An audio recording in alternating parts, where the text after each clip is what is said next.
હાલ એક ખૂબ જ દુઃખદ સમાચાર સામે આવી રહ્યા છે। દુનિયાનો અંત થવાની વાતો સમયાંતરે સોશિયલ મીડિયા પર વાયરલ થતી રહે છે। હાલમાં પાકિસ્તાનના રહસ્યવાદી રિયાઝ અહેમદ ગૌહર શાહીની એક જૂની ભવિષ્યવાણી ફરીથી ચર્ચામાં છે। તેમના અનુયાયીઓ તેમના પાકિસ્તાનના નેટ્રાડેમસ કહે છે અને શાહીઓ દાવો કરતો હતો કે એક વિશાળ અને વિનાશકારી ધૂમકેતુ પૃથ્વી સાથે ટકરાશે, જેનાથી સમગ્ર માનવ સભ્યતા અને તમામ જીવજંતુઓ નષ્ટ થઈ જશે। તેમના અનુસાર આ ઘટના પૃથ્વીનો છેલ્લો દિવસ હશે અને બધું એક જ ક્ષણમાં સમાપ્ત થઈ જશે।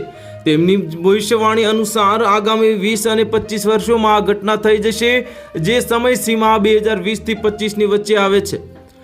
શાહીના અનુયાયીઓનો દાવો છે કે આ ટક્કરથી ભયાનક ભૂકંપ, સમુદ્રમાં ઊંચા મોજા અને મોટા શહેરોનું ડૂબવું સંભવ છે, જેનાથી હાલની વિશ્વ વ્યવસ્થા સંપૂર્ણપણે સમાપ્ત થઈ જશે। નોંધનીય છે કે રિયાઝ અહેમદ ગૌહર શાહીની પાકિસ્તાનના રાવલપિંડીના રહેવાસી છે। તેઓ 2001માં લંડન અચાનક ગાયબ થઈ ગયા હતા। તેમના અનુયાયીઓ માને છે કે તેમનું મૃત્યુ થયું નથી, પરંતુ તેઓ દુનિયાની નજરોથી છુપાઈ ગયા છે અને તેઓ મહાવિનાશની ક્ષણની રાહ જોઈ રહ્યા છે, જેની તેમની દાયકાઓ પહેલા ભવિષ્યવાણી કરી હતી।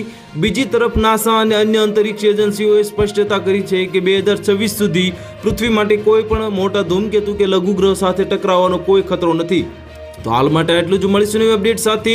જો તમને વિડીયો પસંદ આવતો હોય તો વિડીયોને લાઇક કરી દેજો, ચેનલને સબસ્ક્રાઇબ કરી બાજુમાં આવેલા બેલ આઇકનને દબાવી દો, જેથી તમને આવા સમાચારની અપડેટ મળતી રહે।